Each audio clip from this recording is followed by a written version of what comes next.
विधान परिषदेच्या निवडणुकीआधी काँग्रेसमध्ये 2 गट तर उद्धव ठाकरे पवारांसाठी होते नॉट रिचेबल। सूत्रांची माहिती, निकाल विरोधात गेल्यास मविया सोडण्याची ठाकरेंनी धमकी दिल्याची ही माहिती।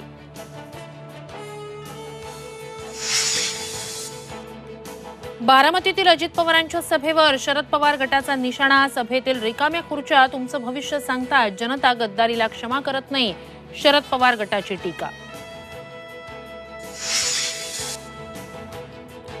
महाराष्ट्र विधानसभा निवडणुकीच्या पार्श्वभूमीवर आज भाजपची बैठक। निवडणूक तयारीसाठीच्या रोडमॅपसह जागा वाटप आणि मित्रपक्षांवर होणार चर्चा।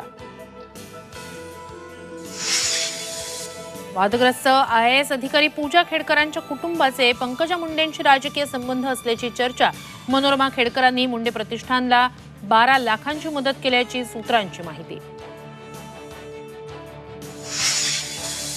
कोकण रेल्वे 15 तास उलटूनही ठप्प। प्रवासी एक्सप्रेस गाड्यांमध्येच अडकले। वाहतूक कधी सुरू होणार, प्रवाशांचा संतप्त सवाल। आणि मुसळधार पावसामुळे रत्नागिरी, दक्षिण रायगडमधील सर्व शाळा कॉलेजना आज सुट्टी। आजही अतिवृष्टीची शक्यता असल्यानं जिल्हा प्रशासनाचा निर्णय।